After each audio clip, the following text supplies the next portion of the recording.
Grow People. Kembali lagi kita dalam podcast Tanya GSI. Perkenalkan, saya Wira dari marketing PT GSI Selamat Indonesia. Kali ini sebagai host, saya juga ditemani oleh rekan saya dari divisi marketing juga. Silakan diperkenalkan. Halo Grow People, perkenalkan saya Nisa dari divisi marketing. Kali ini saya juga mengundang narasumber dari PT GSI Selamat Indonesia, yaitu Bapak Rino Praditya selaku tenaga ahli. Grow People, kali ini kita akan membahas terkait dengan K3 konstruksi.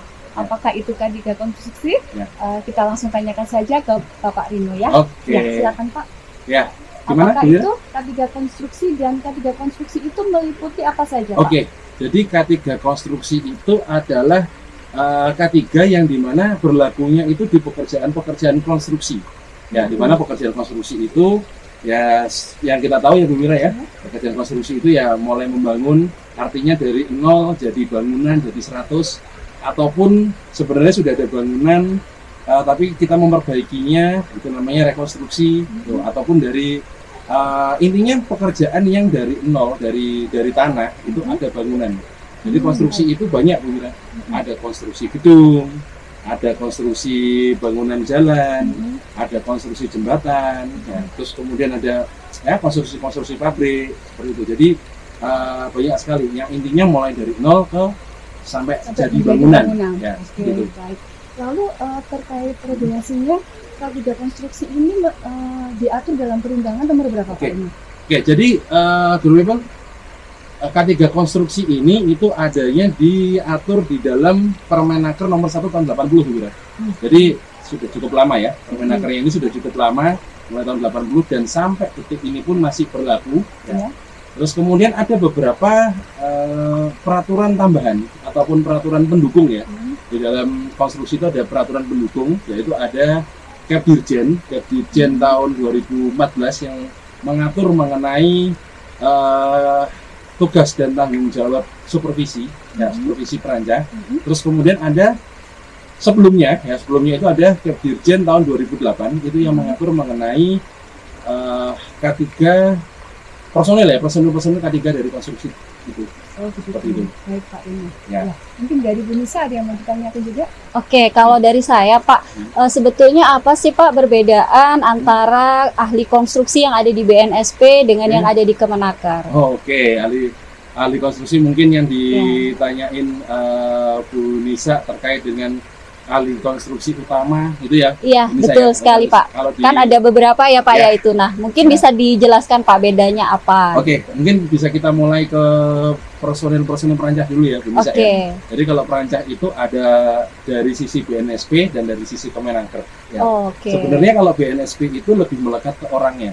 Ya, lebih melekat ke orangnya. Kalau ke Kemenaker itu lebih melekat ke perusahaan.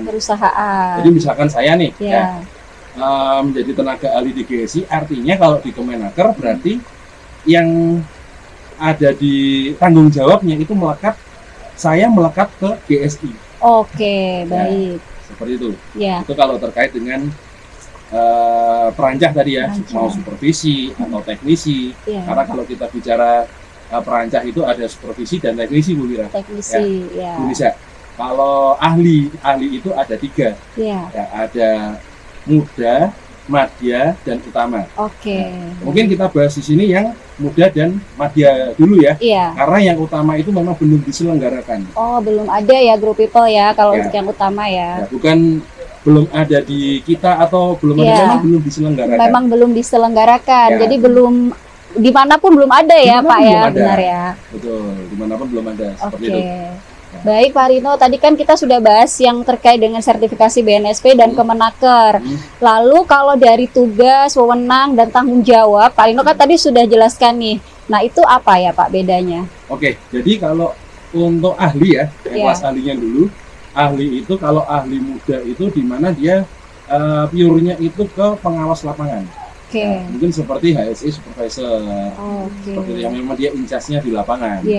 Terus kemudian kalau yang madya itu lebih ke koordinatornya dari supervisi atau biasanya ya kita sebutnya sebagai HSE officer itu bisa. Jadi HSE officer itu memiliki sertifikasi Madya.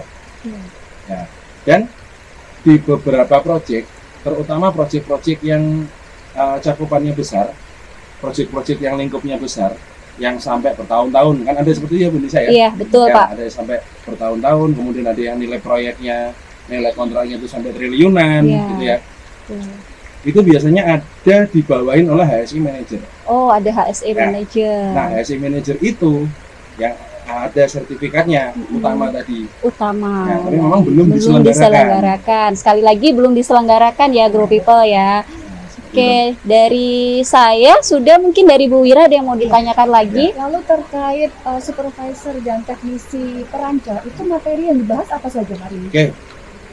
Tentunya kalau perancah ada dua personel tadi ya, Bu Wira ya. Ada teknisi dan ada supervisi. Ya. Kalau teknisi itu dia yang memasang. Ya. Oke. Jadi kalau kita lihat dari perancah atau scaffolding itu kan banyak. Ya. Ada yang frame, ada yang rakitan. Nah, tentunya kalau rakitan itu kan yang cukuler, yang rakitan itu kan membutuhkan orang yang khusus, membutuhkan orang yang apa ya bahasanya itu berkualifikasi khusus gitu ya, Bu Wira ya. Jadi itu yang memasang orang yang khusus tadi itu yang disebut sebagai teknisi. Nah, kalau supervisi dia yang mengecek pekerjaannya dari si teknisi tadi. Ya, dia yang mengecek, dia yang memastikan aman. Nah, itu ya Group People ya. Jadi perlu digarisbawahi, yang memastikan aman dan yang memberi izin itu bersertifikasi supervisi. Jadi supervisi itu lebih ke pengawasan di lapangan ya Pak ya? Betul? Ya. Dan perencanaan juga ya pastinya ya? Perencanaan pasti, ya. perencanaan ya. Terkait dengan perencanaan, terkait juga dengan nanti ada perhitungan-perhitungan, itu tanggung jawabnya di Tanggung supervisi. jawabnya lebih besar berarti ya, Ya. untuk supervisi ya. Baik. Lalu terkait K3, ahli K3 muda, ahli K3 Madya dan ahli K3 utama, itu yang dibahas apa Pak materinya? Oke, ahli K3-nya ya, dibahas ya. ahli K3. Tentunya ahli K3 muda dan Madya ya Bu Wira ya. Kalau utama tadi belum ada ya, belum diselenggarakan. Meskipun Ya. Kemenaker itu tidak ada. Tapi kalau yang BNSP apakah ada? BNSP Kalau yang- ada, Ada ya. Ya, Jadi BNSP kalau ada. Kemenaker belum ada ya. Belum ada. Yang belum utama, diselenggarakan. belum Ya, diselenggarakan. kalau di Kemenaker itu ada. Sebenarnya ada enggak banyak juga. Jadi ada beberapa orang yang sudah tersertifikasi ahli K3 utama, tapi tidak banyak di Indonesia ini. Oh baik. Iya. Seperti itu. Iya. Materinya membahas Oke, apa kalau saja? materi yang ahli K3 muda itu membahas ya biasa mengenai pengenalan dasar, mengenai pengenalan dasar mengenai K3 itu sendiri, terus kemudian teknik-teknik dari konstruksi secara dasarnya, secara ringannya, seperti itu. Terus kemudian kalau untuk Madya, Bu Wira, ya kalau untuk Madya itu lebih ke dasarnya tadi itu dikembangkan. Jadi lebih ada ke pemadam kebakaran, terus kemudian lebih ada pengenalan ke mesin-mesin mekanik, pengenalan ke mesin-mesin tangan, ataupun yang mesin-mesin berat yang lainnya. Seperti itu. Itu ada dibahas di dalam Madya. Jadi kalau mau melalui Madya harus melalui Oh, muda pastinya. dulu Ya. Jadi dari muda dulu baru ke Madya. Ya, jadi kalau untuk ahli K3 ini itu harus eskalasi dulu Bu Wira. Ya. Jadi dari muda dulu ke Madya seperti itu. Tapi beda dengan yang perancah tadi. Kalau perancah misalkan saya ingin mendaftar sebagai supervisi, ya supervisi perancah langsung bisa. Langsung bisa. Tidak Bisa. melalui teknisi, Teknisi ya. dulu, tidak. Oke, baik. Bisa langsung. Baik, tadi Bu Wira sudah bertanya banyak ya terkait dengan perbedaan muda, Madya, dan utama. Ya. Kalau saya sih Pak, yang ingin saya tahu itu yang dimaksud dengan scaffolding plan itu apa ya Pak ya? Nah, ini tadi Ya, menyambung pertanyaan ini yang dari Bu Wira tadi ya, Ya. bahwa itu tanggung jawabnya supervisi. Dan di baik. mana supervisi itu harus nantinya itu memiliki salah satu kompetensi untuk membuat scaffolding plan. Oh, Jadi baik. scaffolding plan itu adalah rencana dari perancah. Ya. Jadi misalkan Indonesia saya mau mendirikan perancah 10 meter atau 10 lantai gitu ya. Ya, Saya harus membutuhkan berapa perancah, sambungannya di mana. Terus kemudian nanti dengan kaitannya dengan beban, ya. bebannya berapa, personil yang ada di atas itu berapa.